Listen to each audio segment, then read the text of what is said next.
예, 조국 청와대 민정수석이 이르면 내일 교체될 것으로 알려졌습니다. 차기 법무부 장관으로 유력하게 꼽히는 조 수석, 인사청문회 준비에 돌입하지 않겠냐는 관측이 나오고 있습니다. 네, 그런가 하면 윤석열 신임 검찰총장은 오늘 취임식을 갖고 2년 동안의 임기를 시작하게 됩니다. 관련 이야기 현근택 더불어민주당 법률위 부위원장, 박정하 전 청와대 대변인과 함께 자세히 짚어보겠습니다. 예. 어서 오세요. 예, 안녕하십니까. 안녕하세요. 예, 정치 관련 이야기를 저희들이 좀 나눠야 되는데 이 정치 문제가 외교 안보 문제와 관련이 있기 때문에 잠깐 안보 상황 관련 이야기 좀 나누고 가겠습니다. 방금 전에 국방부 브리핑까지도 들으셨을 겁니다. 오늘 오전에 북한에서 미사일 2발을 발사를 했고요. 그다음에 이틀 전에 러시아 그렇죠. 군용기가 우리 독도 영공을 침범을 했습니다. 그런데 어제 윤두환 국민소통수석 2차례 브리핑을 했어요. 처음 브리핑이 이제 그 차석 무관의 이야기를 듣고 그렇게 브리핑을 했고 본인도 그 부분을 인정하지 않았습니까? 그리고 뒤늦게 이제 국방부 또 러시아 쪽에 있는 그런 입장을 다시 한번 담아서 재브리핑을 하는 상황이 벌어졌는데 어떻게 보셨어요? 저는요 러시아의 말이 좀 논리적이 않다고 봅니다. 왜냐하면 조기 경보라는 게 뭐냐면 그러니까 레이더 기지를 비행기에 달고 있는 거나 마찬가지예요. 레이더의 역할은 뭐냐면 위치를 파악하는 겁니다. 비행기의 위치 아니면 어떤 목표물의 위치를 파악하는 거거든요. 근데 지금 러시아 조기 경보기가 딱 나온 걸 보면 우리 독도 사실은 영공이라는 거는 영해의 대기권까지잖아요. 한 20km까지 12L이니까. 예. 근데 양쪽으로 딱 걸치고 내려올 때 한 번, 올라갈 때 한 번이에요. 그러면 제가 보기에 조기 경보기가 그 위치를 파악하지 못한다? 그건 제가 보기에 좀 상식적이지 않아요. 제가 경험상. 저도 공부 나왔습니다만. 그렇게 본다 그러면 약간 의도성이 있는 것 같다라는 생각이 들어요. 하필이면 독도다. 그리고 독도의 의미는 사실은 일본과 지금 한국 간에 어쨌든 약간 긴장 관계 있잖아요. 그러니까 울릉도도 아니고 독도다. 독도라는 거는 어느 정도 이제 만약에 한일 간에 어느 정도 약간 긴장 관계 있는데 독도 영공을 침범했을 때 한일 간에 오히려 더 긴장 관계 생기지 않겠냐. 그러니까 누구 영토냐에 따라 가지고 이런 부분들을 저는 아마 좀 러시아나 중국 측에서 노리지 않았나라는 생각이 그러니까요. 들어요. 그 러시아 측 주장에 혼선이 있었던 게 분명해 보입니다. 네네. 어제 상황으로 보면. 그렇죠. 그런데 그걸 가지고 윤두환 국민소통수석이 브리핑을 한 것 때문에 또 국방부와 청와대가 또 혼선이 있었다는 것. 그러니까 질문이 들은 요지는 그러니까 윤두환 국민소통수석이 국방부와 뭐 협의가 안 됐다는 이런 보도까지 나왔는데 왜 그런 걸 서둘러 브리핑까지 했을까 그 부분이거든요. 처음에 이제 러시아 무관이 얘기했죠. 그러니까 어쨌든 영공 침범한 거는 유감이다. 이게 인정하는 듯한 뉘앙스였거든요. 그리고 우리가 어쨌든 그 함적을 봤을 때에도 그런 모습을 보였고 이거는 제가 보기에 어쨌든 분명한 증거가 있는 거라고 봅니다. 오늘 아마 표현 나오겠지만. 근데 이제 다시 이제 러시아에서 공식적으로 부인을 하면서 약간 혼선이 생길 건데 예. 제가 보기에는 이 부분은 아마 앞에서 말씀드렸지만 러시아 측이 이걸 기기 오작동이라든지 아니면 실수다라고 넘어갈 수 있는 상황은 아닌 거라고 분명히 보입니다. 아마 오늘 아마 다시 왔기 때문에 예, 지금 실무 협의를 하고 있죠. 그렇죠. 예.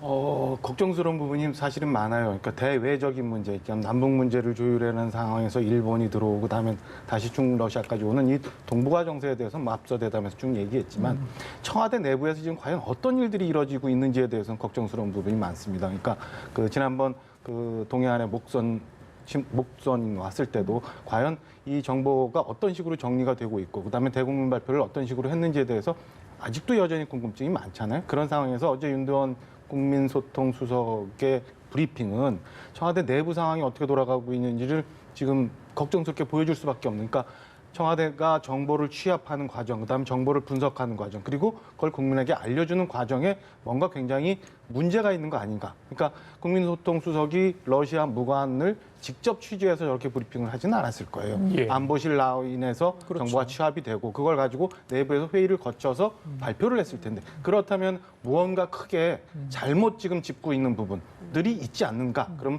안보실과 국민소통수석실 혹은 청와대 전체적으로 이 안에서 그 참모진 간의 정보 교류와 정보 분석이 제대로 되고 있는지에 대해서는 좀 걱정스러운 부분이 있습니다. 저는 좀 달리 보고 싶은 게요. 아마 이 네. 러시아 입장이 좀 달랐다고 봐요. 그러니까 그러니까 군인이잖아요. 무관은 군인이거든요. 군인 입장에서는 아마 어쨌든 자료라든지 이걸 보고를 받았을 거예요. 그래서 아마 그 얘기를 했기 때문에 당연히 나왔겠죠.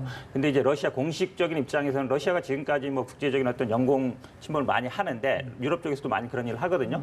공식적으로 인정하는 경우 별로 없습니다. 그러다 보니까 러시아 실무자와 러시아 당국 사이의 어떤 그 의견의 차이지 우리 정부에서 이거를 뭐 의도적으로 했거나 이런 그러니까 건 자석 아닌 걸로 무관의 그 국방부 당국자와 이야기했던 부분을 러시아 측의 공식 입장으로 청와대가 해석을 했을 가능성이 있다 이 말씀이죠. 그렇게 제가 그게 보기에도 이제 봅니다. 나중에는 그게 번복이 사실은 된 거고. 맞거든요. 왜냐면 사실은 그분이 우리나라에 러시아를 대표해서 오는 무관이지 않습니까? 무관이죠. 그렇죠. 네. 그렇기 때문에 외교 관계에서 파악하는 것이기 때문에 그걸 나중에 이제 러시아 당국이 부인한 형태가 된 것이지 어쨌든 그 절차적인 문제는 크게 없다고 봅니다. 예. 몇 번의 기회가 있었습니다만 이 건에 대해서 대통령도 분명한 말씀이 없었고 그다음에 그 뭐 통상 있을 수 있는 NSC 같은 회의도 없었고 그런데 가령 이런 정도 무게의 일이 생기면 청와대 안에서 NSC가 열립니다. 열려서 각 부처의 정보가 다 취합이 되고 그 안에서 조율이 돼서 이거를 어디서 브리핑을 할 건가 어떤 식으로 할 건가까지도 다 조율이 되거든요. 예. 그런 과정이 전혀 없었기 때문에 오늘 같은 일이 생기지 않았나라는 생각이 들어요.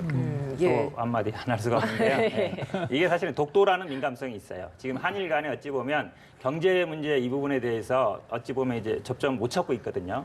근데 러시아 아까 말씀드린 것처럼 러시아는 의도적으로 한일 간에 어쨌든 틈을 벌리려는 시도로 보입니다. 독도를 양쪽으로 두 번에 걸쳐서 침공했다는 거는. 근데 이 문제를 가지고 만약에 우리 청와대에서 또 강력하게 뭐 한다 그러면 한일 간에 또 복잡한 문제가 더 생길 수 있거든요. 예. 저는 약간 그런 부분도 고려하고 있다라고 봅니다. 예. 뭐 사실 이렇게 중국과 러시아 군용기가 우리 영공을 침범한 상황이고 그리고 뭐 여기에서 이제 일본 자체도 이제 뭐 독도는 우리 영공이었다라고 또 주장을 하고 있는 이 상황에 우리 국회에서는 좀 한 목소리로 힘을 내서 여기에 대해서 같이 좀 규탄을 해야 되는데 오히려 지금 여야에서는 이 상황을 두고도 서로 좀 논쟁을 벌이고 있거든요. 이런 국회의 모습은 어떻게 보셨습니까? 국회 모습은 뭐 오늘 하루 이틀 얘기가 아니니까 예. 그리고 현재 지금 그 국회의 여야 대충명이 워낙 강하게 부딪히고 있고 한일 문제 관련해서부터도 이게 점점 이제 상승해 왔으니까 그럴 수밖에 없는데 일단은 뭐 정보위 보고가 또 있겠습니다만은 저는 그 올바로 된 정보에 대해서 국회에 보고하는 절차, 그다음에 이를 통한 분석, 그다음에 이에 대해서 과연 여야는 어떻게, 우리 정치권은 어떻게 대응하고 외부적인 목소리를 낼 건가에 대한 조율 과정이 우선 필요하다고 봐요. 그러니까 지금 단순히 이건 한일 문제고 그다음에 중러에 대해서는 조금 이걸 놓기로 가야 되고 한다는 이런 그 너무 편한 생각 말고 실체에 대해서 분명하게 국민들한테 알려주고 실체에 대해서 분명하게 정치권에 보고를 한 다음에 이에 대한 그 허심탄회한 논의가 있고 난 다음에 대응이 있어야 되지 않을까라는 생각입니다. 나경원 원내대표가 어제 볼턴 백악관 국가안보회의 보좌관을 사실상 정부 인사, 그러니까 정경국 국방장관과 강경호 외교부 장관 전에 만났습니다. 네네. 굉장히 이례적이라 물론 본인이 이메일 요청을 해서 이제 만나기로 그렇죠. 네. 일정을 잡았다고 하지만요. 야당 원내대표의 만남 그건 어떻게 좀 해석할 수 있는 겁니까? 저는 뭐 충분히 만날 수 있다고 봅니다. 왜냐하면 뭐 본인 요청해서 만나는 거고 그리고 만약 상대방 측에서 그걸 받아들일까 안 받을까는 또 미국 측에서 판단하는 거기 때문에 예. 아마 볼턴 입장에서는 이제 정부도 있지만 그걸 비판적인 목소리도 듣고 싶었던 생각이 있었을 것 같아요. 저는 뭐 충분히 만날 수 있다고 보여요. 근데 이제 만나고 와서 나경원 원내대표가 하는 얘기가 그거를 다시 이제 예를 들어서 한미 간의 공조가 중요하다. 그리고 다음에 한미일의 공조를 지키기 위해서는 일본의 경제 보복 조치가 철회돼야 된다. 이런 얘기를 하는 건 좋은데요. 예. 그 다음에 더 나아가서 이게 이제 문재인 대통령이 잘못하고 있기 때문에 이렇다라고까지 나갈 필요는 없는 것 같아요. 만나고 나와서 그 메시지를 어떤 공동적인 메시지를 내면 되지. 약간 우리 국내에서 여야가 뭐 다른 목소리를 내고 있는 걸 굳이 밝힐 필요 있나 이런 생각 듭니다. 아주 우발적으로 해석을 하면 사실은 뭐 일정 조정상 이런 문제가 있었을 수도 있다고 볼 수 있어요. 그러나 그 볼턴이 우리나라와 일본을 방문한 데는 무게감이 굉장히 있었기 때문에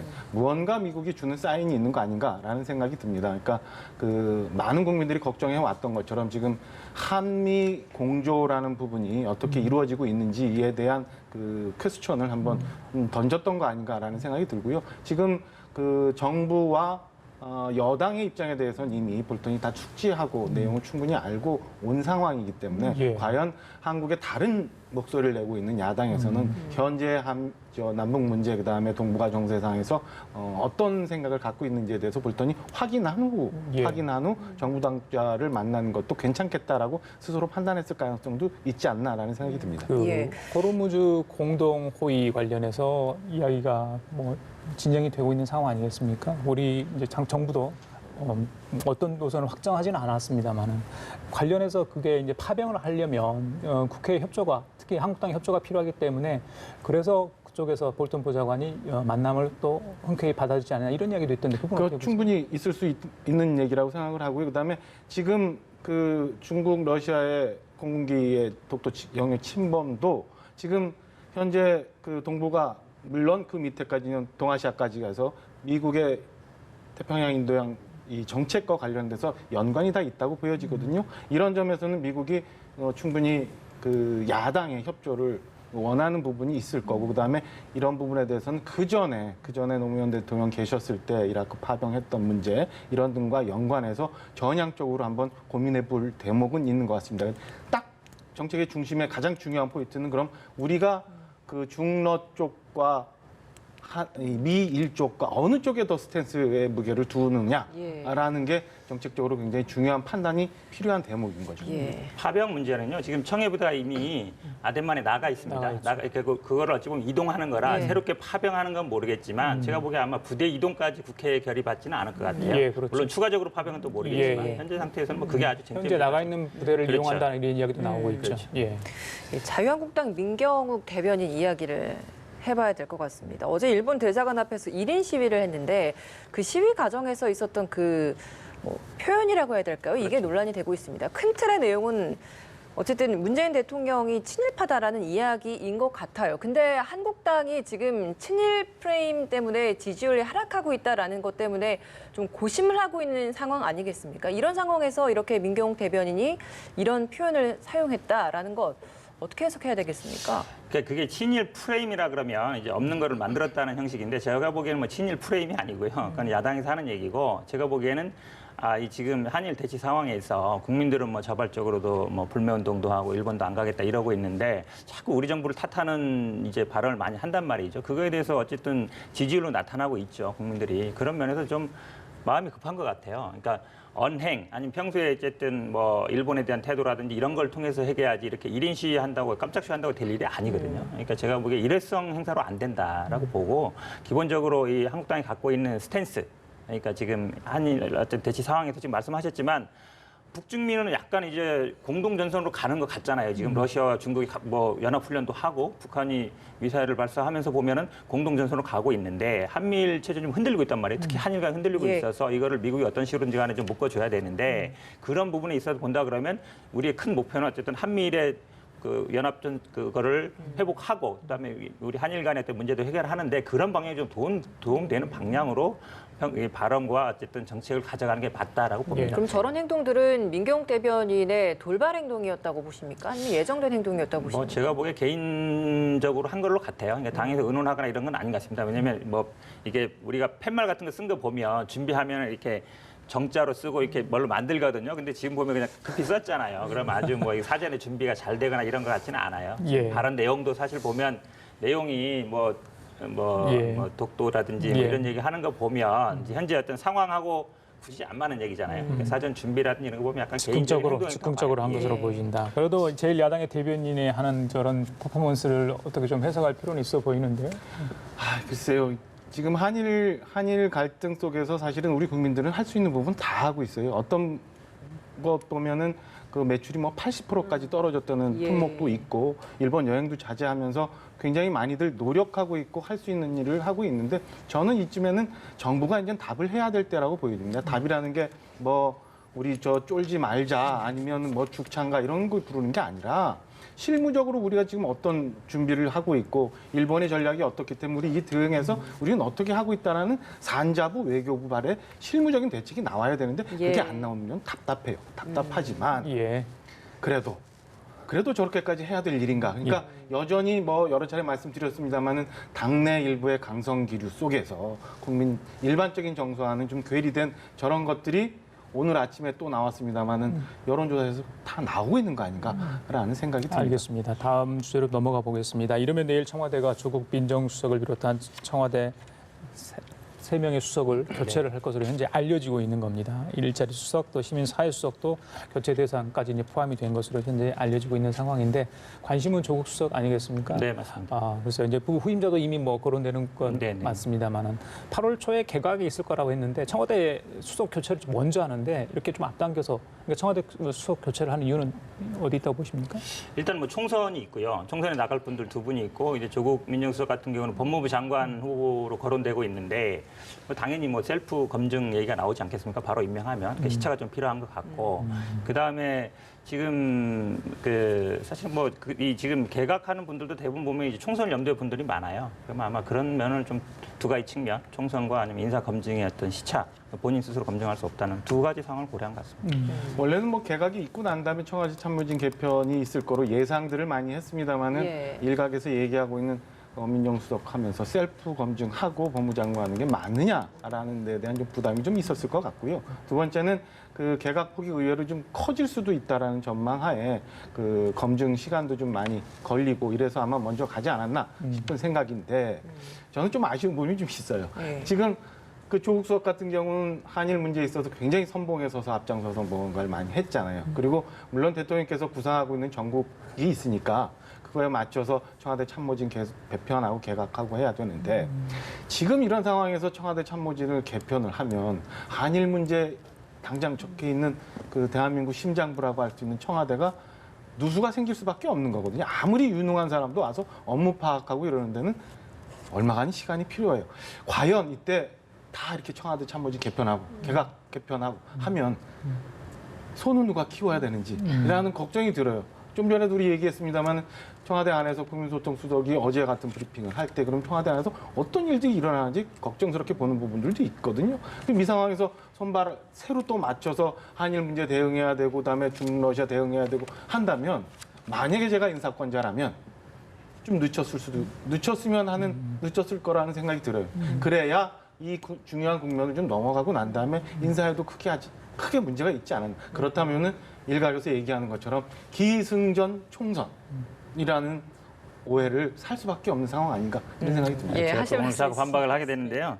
사실 정태우 수석 같은 게 일자리 수석이에요. 지금 이용선 수석 같은 게 시민사회 수석이죠. 맞습니다. 조국은 민정수석이고 지금 어찌 보면 이제 외교 안보실이라든지 아니면 국방 외교부라든지 이런 부분은 지금 얘기가 없습니다. 한일 관계라든지 아니면 한미 지금 문제들은 사실은 외교 안보 라인 문제이기 때문에 제가 보기에 큰 상관은 없다라고 봅니다. 예, 만약에 이제 조국 수석이 법무부 장관으로 이제 내정이 되고 된다면 사실 오늘 윤석열 검찰총장이 임명이 그렇죠. 이제 공식적으로 돼서 일정이 시작되지 않습니까? 이 둘 사이에 이제 같이 합심해서 뭐 사법 개혁 이런 부분에 있어서 해 나갈 것 같은데 어떻게 좀 전망을 하십니까?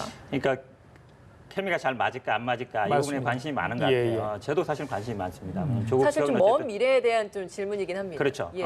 굉장히 제가 보기에 아마 뜨거운 논쟁이 많이 될 걸로 봅니다. 아마 조국 수석은 당연히 역할이라는 게 사법개혁을 완수하는 것이고 그중에 핵심이 이제 검경 수사권이고 어찌 보면 검찰의 수사 지휘권을 이제 철폐하는 부분인데 우리 윤석열 이제 총장도 인사청문회 때 수사 지휘권 문제는 그래도 갖고 있어야 된다. 이게 검찰의 기본적인 방침이기 때문에 이 부분은 과연 어떻게 나갈 건가 저도 사실은 굉장히 있지만 아마 조국 수석을 법무부 장관에 임명하는 의도는 분명하거든요. 사법개혁을 완수한 의지이기 때문에 윤석열 총장도 제가 보기에 아마 그 전임 총장만큼 막 세게 이렇게 하지는 않을 것 같다. 그래서 기본적으로 본다 그러면 조국 수석이 지금 어쨌든 검찰 출신은 아니잖아요. 그렇게 본다 그러면 큰 틀에서는 아마 이런 제도 개혁은 약간 법무부 장관한테 맡기고 검찰 내부 어떤 조직 안정은 윤석열 총장이 가져가는 식으로 역할 분담하지 않겠나 이렇게 봅니다. 내년에 총선이 있기 때문에 아마 야당에서도 이 총선의 통보뿐만 아니라 정치적 중립성을 어느 정도 윤 총장이 유지해 주느냐에 관심을 좀 가질 것 같아요. 특히나 이제 조국 수석이 바로 법무부 장관으로 간다면 그 민정수석의 법무부 장관 행을 두고도 지금 논란이 있지 않습니까? 약간의 지금 지난번에도 그랬습니다. 그러니까 두 사람이 어느 정도의 정치적 그 중간에 서가지고 역할을 해줄지 여야 정치권에서도 이 부분을 굉장히 관심을 갖고 지켜볼 수 없을 것 같아요. 여야 모두 이렇게 계산이 복잡할 수밖에 없는 상황인 것 같고요. 특히나 윤석열 총장이 대국민적으로 이미지가 굉장히 각인이 됐던 그 말.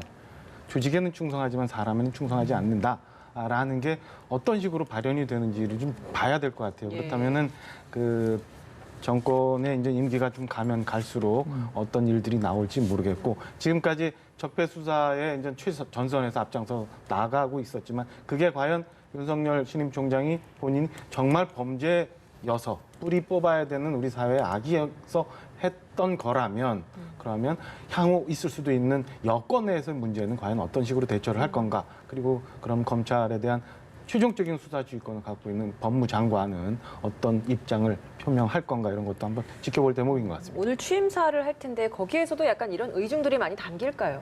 청문회 때도 조금 나왔습니다만 저는 취임사에서도 나올 수 있다고 보여져요. 그러니까 지금까지는 사실은 뭐 사법개혁이나 뭐 적폐수사에 대한 입장이나 이런 것은 같지만 검경 수사권 조정이나 이런 건 조금 다른 부분도 있었고 그다음에 그 지금까지 정권이 오면서 민정수석과 대검 중수부장으로서의 이제 역할이 맞춰져 왔습니다만 예. 향후 이제 윤석열 총장이 본인의 목소리를 좀 더 과감하게 내기 시작한다면 좀 다른 갈등 양상들도 생기지 않을까라는 생각입니다. 예, 알겠습니다. 이 정도로라면 내일쯤에 청와대 개편 관련 소식도 전해드릴 수 있을 것 같습니다.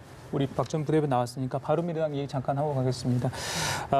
내용, 이제는 내용이란 말도 할 수 없을 듯 굉장히 상황이 좋지 않아 보입니다. 뭐 고소 이야기도 나오고요. 뭐 회의 불참, 최고위 회의 불참도 또 다시 이렇게 재연이 됐습니다.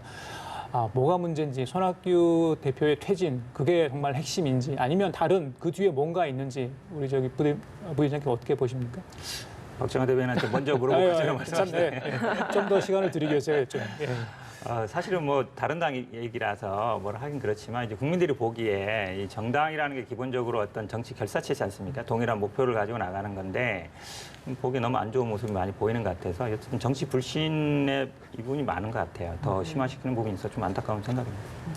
한때 이제 소속해 있던 조직원이었었는데 예. 지금 보면 굉장히 안타깝고 제가 여러 번 말씀드렸지만 이미 그 가는 길은 정해져 있었던 것 같아요. 정해져 있었던 것 같은데 그 안에서 어떤 뭐 지금 바른미래당 안에는 비례대표 의원들도 굉장히 많고 나머지 무슨 정부 보조금이나 이런 문제들이 좀 있어서 아마 저런 것들이 생기고 있는 거 아닌가. 그러니까 당권을 우선 확보하고 난 다음에 차후에 카드를 내놓을 건가 아니면 지금 현재 있는 상황에서 깰 건가 이런 판단들이 계속되면 혼재되면서 시간이 이렇게 온 것 같은데 그 패스트트랙 전국에서 손학규 대표가 생각지 않았던 그런 모습들을 보여주면서 갈등이 최고적으로 노정이 됐고 지금까지 흘러왔는데요.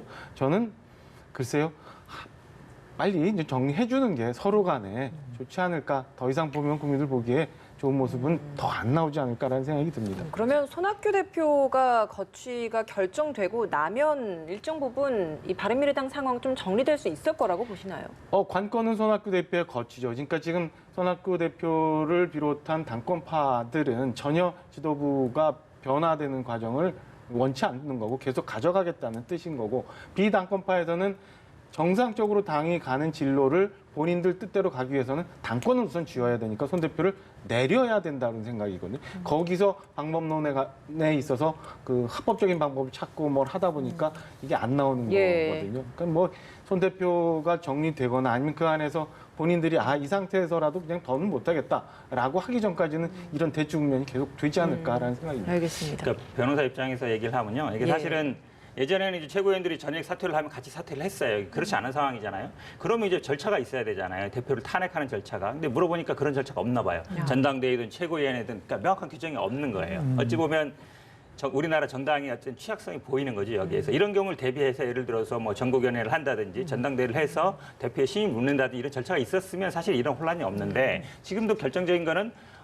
지금 손학규 대표를 어떻게 할 거냐 문제 가지고 지금 계속 싸우는 거잖아요. 제가 보기엔 사실은 좀 그런 규정이 해놨으면 아마 이런 혼란이 없을까 하는 안타까운 생각이 있습니다. 예, 알겠습니다. 지금까지 현근택 더불어민주당 법률위 부위원장 박정화 전 청와대 대변인이었습니다. 말씀 잘 들었습니다. 고맙습니다.